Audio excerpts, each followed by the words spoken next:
Thank you. We are back. Thank you so much for your feedback. As value finders, we are here to continue the stories of Black women in the Bible. I'm here with Kevin.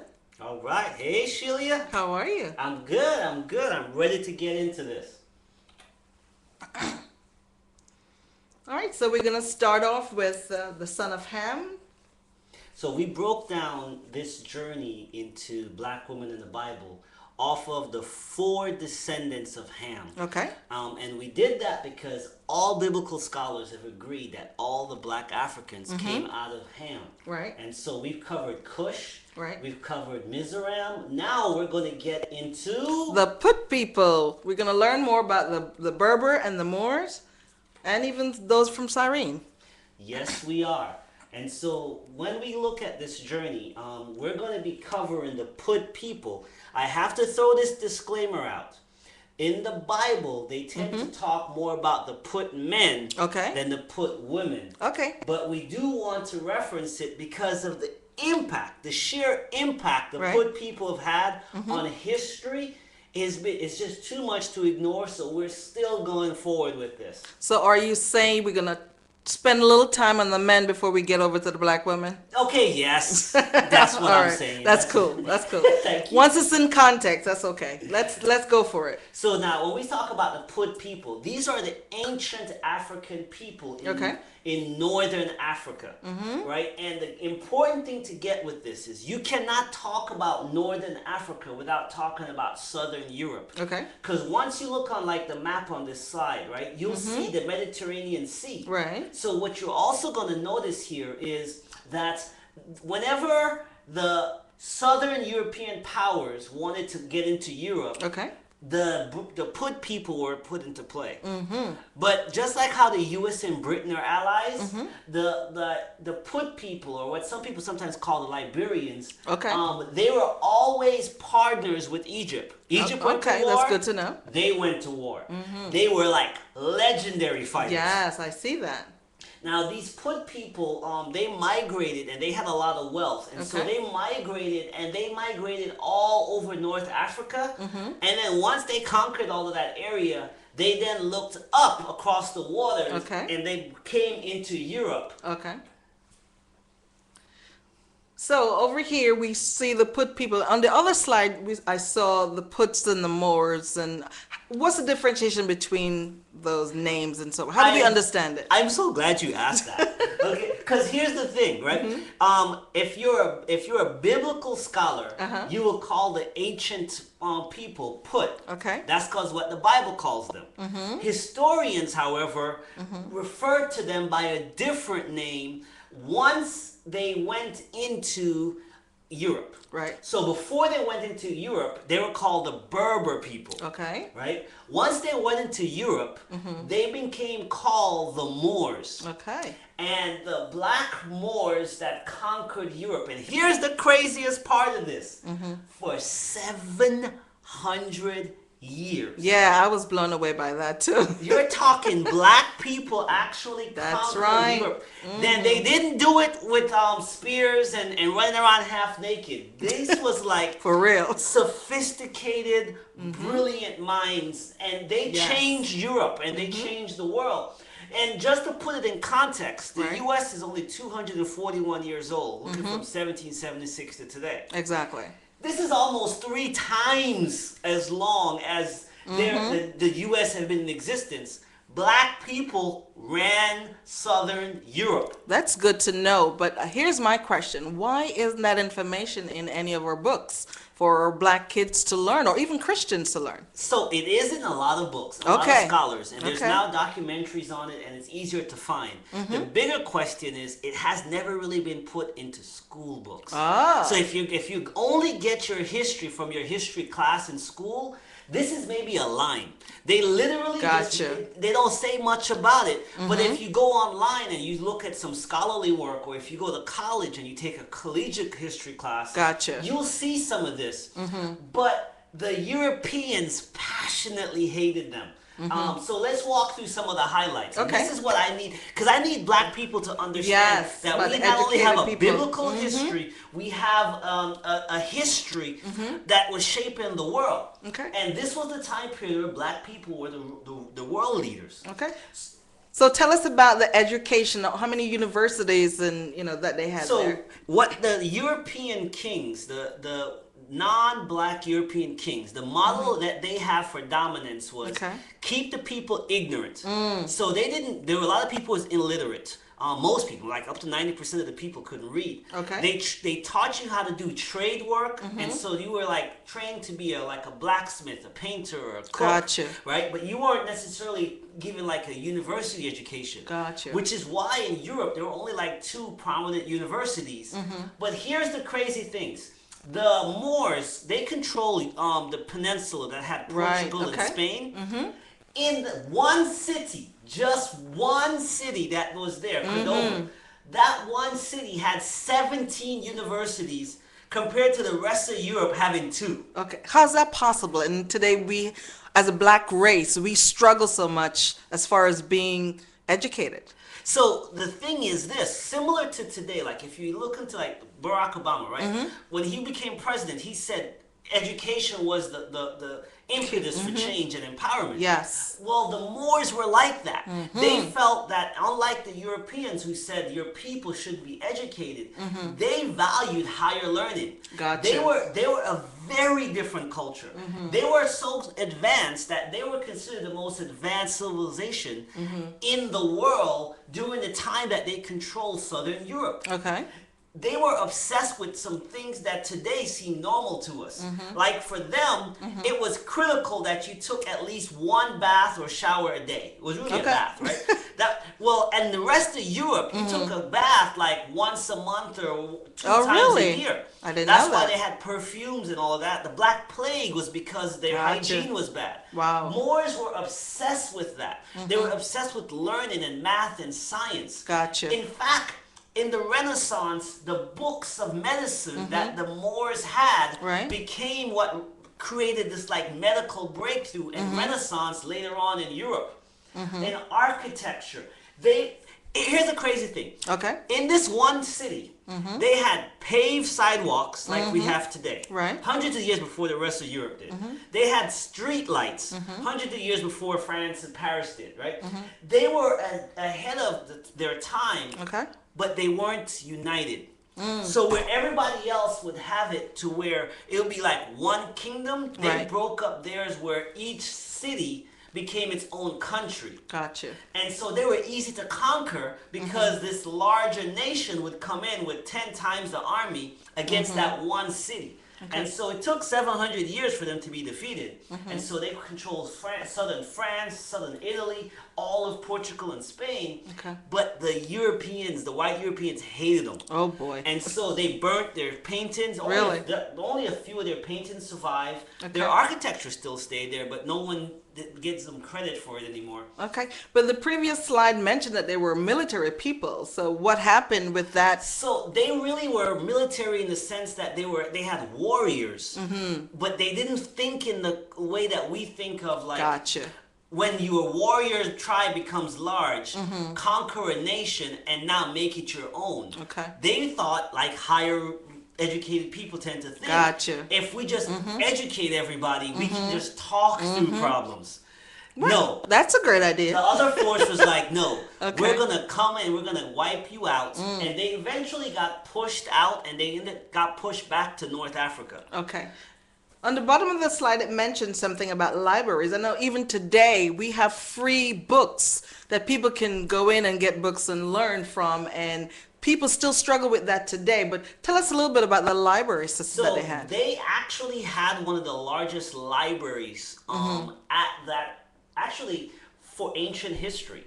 Their libraries then were like thousands of books. Their library system was critical to their empowerment of their people. Gotcha. And so those books got burnt or the libraries got taken over. Oh. And so when they spread to the rest of Europe, they had to translate it into the local languages. Gotcha. But they didn't translate the credit. Whoa. So okay. no one says where it came from. Gotcha. They just said, this is now how you do a surgery. This is how you do this. Gotcha. So if we as black people don't go back into our history, we will miss the impact that we've had. Excellent. So that's your history lesson on the black put people. All right. We got to get back into these women. Yes, though, right? please. These Let's do that. women. And so with that, we're going to transition into the fourth group, which is from the son of Ham, the famous Canaanites. Okay. And the Canaanite people include multiple nations, from the Amorites, the Hittites, Palestine, Jerusalem, Jericho. It's names we're familiar with in the Bible, but we didn't necessarily knew who those people are. Right, and it's good that you're making the connection. So as we read them, we know what connection we are as black people. How do we connect with these names in the Bible? So this is important. So what I also want you to pay attention to here is this. When we started walking through the Bible and the black women in the Bible, from our long list, right, only 3 of them on this page were not Canaanites. Wow. Most of the black women in the Bible were, in fact, Canaanites. That's so good to we're know. about to go into this, right? And we're going to get on Keturah, Shu and Tamar, Zipporah, right? Who else Rahab, Bathsheba, Jezebel. Yep, Jezebel. And the widow of Elijah, with Elijah. So let's jump into this full head forward, right? Canaan. Right, the land of milk and honey. Tell us about that. So that's what God calls it. When God talked about this land, God told Moses, he's like, this is the land. This is the place. Of milk and honey. Yeah. And when Lot looked at this land, he says, this is what Eden was like. This was an extremely fruitful, prosperous place. Okay. It wasn't a desert. It wasn't lacking resources. They had trees and fruits and all the stuff. But what I need you to understand with this is, it's almost impossible to reference the ancient people, Israelites, without mentioning the Canaanites. Because the Israelite story happened in the Canaanite land with the Canaanite people still there. Yeah, and that's important because I see the tagline there at the bottom. It says the Canaanites are the most referenced group of people in the Old Testament. And, because we're not familiar with the culture of these crazy names in the Bible, we're not able to connect as to who they are. So when it starts, we have to go back to Abraham. Okay, let's do that. Abraham, this guy traveled 900 miles from this Cush city of Ur to the promised land of Canaan, right? When he made that trek and he got there, that's when the Israelite story started. When he got there, there was already prosperous people and prosperous nations that were already there. And they allowed him to still stay there, right? And so that's where this story kind of starts. Okay. As we continue in this story, what I want to do is let's break down the 11 sons of Canaan. Okay. Because what will happen is this. The sons of Canaan, we're going to start off with the first 6 most famous. They're most famous because they grew into a large nation by themselves. Gotcha. Okay. If you stayed small, they just call you Canaanites. Oh, so if you haven't done anything, haven't taken up a place in the world, nobody remembers who you are. Yeah, pretty much no. They're like, you're just with those Canaanites. That's right. I got you. Right? The first one is the Sidonians. And now the Sidonians are one of the most wealthiest ancient people group. The Greeks call them Phaeacians. Do you know why? Why? Tell me. They call them Phaeacians because they were the purple people. That's right. Okay. I've heard that term before. Purple dyed clothes to royal families. Gotcha. So today when we say, royalty wears purple. Gotcha. That's where it came from. Ah, okay. I can make the connection now. Now the Hittites, were famous warriors. They also, though, was actually extremely friendly with Abraham. In fact, they gave him the ability to buy a burial plot of land there for his family. Okay. And so there's a long tradition between them and the Israelites being friends. A lot of intermarrying, by the way. That's good. Jebusites. Now the Jebusites, what God says in the Bible was when David came up to the city of Jerusalem, right, where the Jebusites lived. Okay. God says this was the most fortified city right. in all of Canaan. I remember that. That's how large a fortress city that they had. Okay. The Amorites, they are famous for bad things. They had two really giant kings. Okay. And their people were large people. And they were like brutal warriors. Wow. Okay. You only conquer them by force. That was it. There was no treaty. They conquered the mountains, the lands, the sea coast. Wherever they went, they were a military aggressive group of people. So there were no discussion, no bargaining, no. You got to kill them or they're going to kill you. Okay, gotcha. The Gershites, they lived in an extremely fertile area, and they didn't really bother anybody, which is why most of the time they're just referred to as Canaanites. Okay. They were the calm ones. That's okay. We need a calm one in the bunch. All right. Then you have the Hivites. Now the Hivites, really, the only reason people remember them in any way is because they're the ones who tricked Joshua talking about, we live far away. Gotcha. I remember that. They're around the corner. Right up the road, right? So when you look at the entire Canaanite story, you have the remaining ones that I just added in. Right. You're going to see that there's a lot of people groups already established in towns and cities. We added on there Hagar because the Moabites and Edomites were really the descendants of Ishmael. Gotcha. Right? So you have that Abraham, Egyptian, Canaanite connection of people group. All right. This is the land of promise. Whenever we're talking about Canaan, this is what is going on. So that's the context we're going to put in for our first woman. All right, Keturah. Let's talk about her. So if you notice Keturah and you see somebody to her back, who's that guy in the back? Father Abraham, right? Father Abraham. Father is the key word here, right? So after Sarah dies, right? He mourns, but he didn't mourn that long. No, for real. Because eventually, this guy found a Hittite woman named Keturah, and they got married. A black woman, let's put it right. He got some black sugar, honey. Yeah. Right?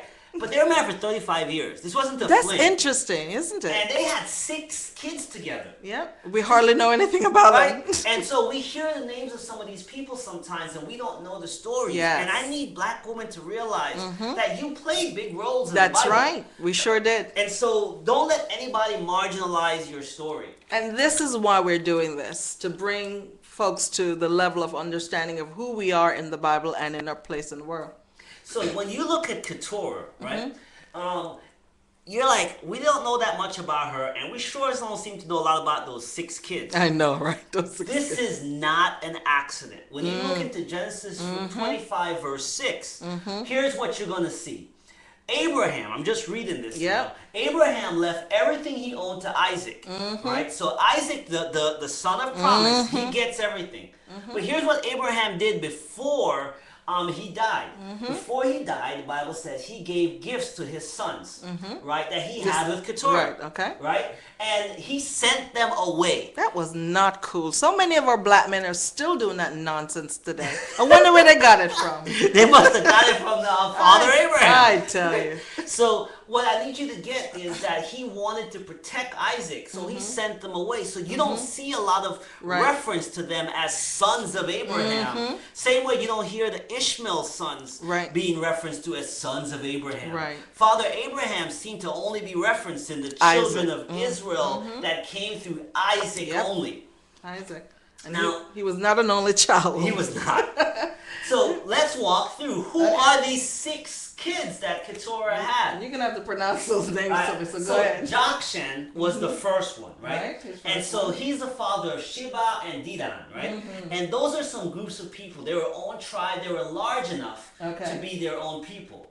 Right next to them was Zimrad, right? Now, the only reason why we remember Zimrad today is if you're like a follower of Islam or Muslim, this means a lot to you because that's where Mecca is. Gotcha. So they do a pilgrimage into the land of Zimrad every year.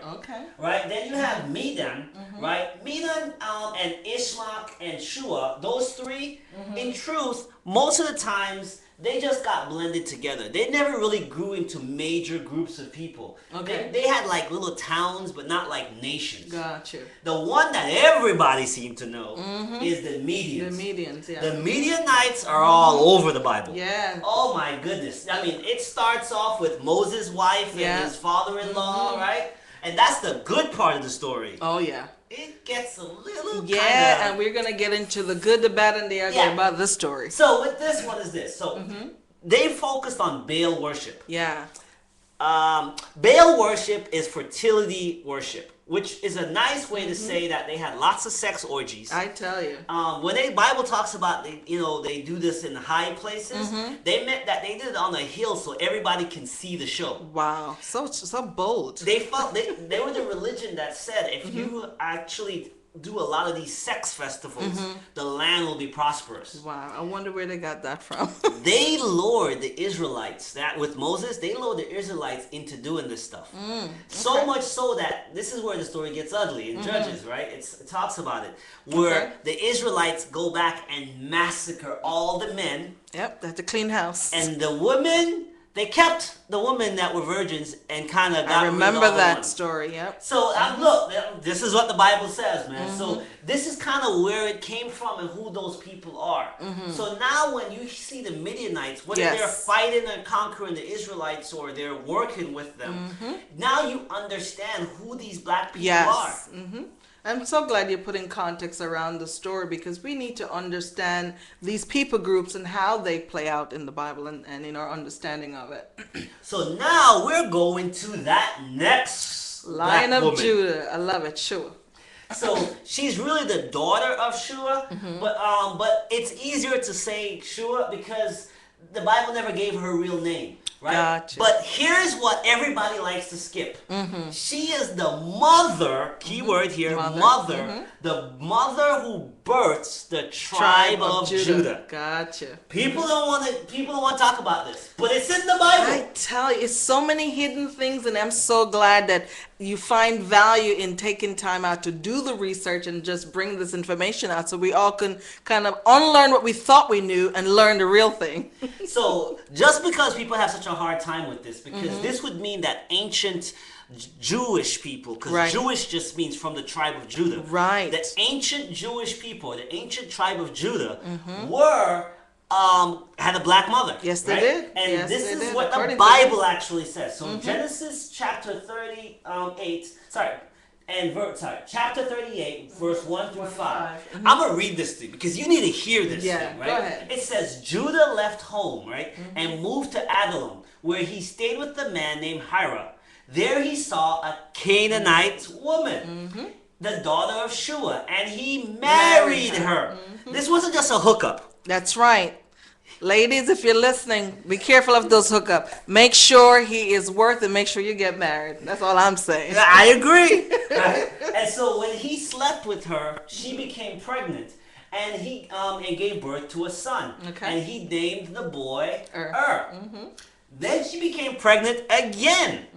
And gave birth to another son. And this time she named him Onan. When she gave birth to a third son, she named him Sheila. What does that mean, Julia? It's interesting that my name, Sheila, is a variation of Sheila. And the thing is, Sheila was a guy's name. Today, all Sheila, whatever variation, they're all female. I love the twists and turns that the Bible gives us. Name become popular after a while, right? So at the time of Sheila's birth, they were living in Kezub.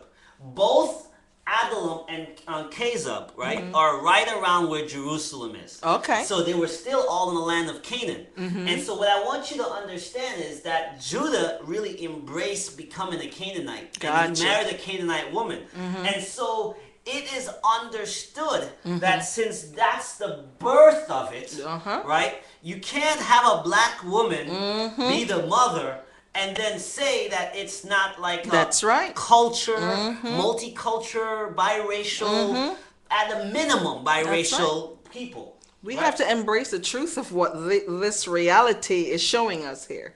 3 sons, right? And so with these 3 sons, you now get the start. Now, there is another woman, though, that comes into this story. Yes, I know. And this other woman is going to connect with Judah, Shu, and all 3 sons. But it's going to bring about a lot of scandal. And this is where we have the scandalous Tamar. Yes, the daughter-in-law of Judah. Tell me about all of this. Now, what happened here? She is considered the second mother of the tribe of Judah. That's right. How so? Because there's 2 women that had kids with the father of the tribe of Judah, which his name is Judah. Right. And Tamar, she is involved with all 3 sons. Her story and theirs is connected. This sounds like a really mix-up story. So you need to clarify untie the knots for us here. So here's what you're looking at. While Judah is still a married man to Shu, right? The Bible says that he found a wife, a Canaanite wife, right? A black woman for his son Okay, good. Right? This is the son he named, his son he loved, right? Yeah, love is nice and awesome, but this guy, according to God says this guy was evil. So God actually took him out. So the Bible says God killed him because of he was just an evil man. Wow. That's just flat out what it is. God is so tough. So here's how it works. The tradition was that if the brother dies, that's right, before they had a chance to have a kid, it was a Jewish tradition or Israelite tradition for the brother to marry her only so that they can have a son, but the son will be credited to his dead first brother. Okay, gotcha. So Onan was like, let me get this straight. I'm gonna have a beautiful black woman that can be my wife. Okay, no problem here, Dad. I get to have sex with her. No problem, Dad. I'm not gonna have kids with this woman. Nope. That's gonna challenge my name and my other kids for inheritance. So he was like down with the sleeping with her, down with the marrying thing. And God said no, that was wrong. This perversion, this sexual abuse was beyond what God could tolerate. So guess what? God killed the second son. Oh my gosh, God is tough. So again, the Jewish Israelite tradition was if the brother dies. That's right. Next in line. Right? Now, Selah was a little young. I mean, Sheila, sorry. I was a little young, right? But Judah was not about to give up his third son. I know. He was like, maybe there's a connection here. There's one person that was in both stories. So he didn't hear from God that they were evil sons. And he wasn't ready to give up his third son. I get it. He was like, nah, I'm not. But that's not what he told her. He told her, let's just wait for my young boy to grow older. Yeah, I see. He got older, and Judah was still not making a move to set up a marriage. Nope. And so his wife dies, right? And he goes through mourning and Whose everything. wife died? You mean so Judah's wife dies, right? And he's going through mourning. And so in this mourning process, he goes to take out his sheep and everything. Right. And Tamar, she's like, I noticed. She developed a plan, huh? That the young son is looking mighty handsome and like a full-grown man. Oh boy. So no, but she knew that Judah wasn't going to set it up. Yep. So she dressed like, and this is where you have to understand the culture. She dressed like a Baal temple prostitute. So she met him at the corner where she knew he would be.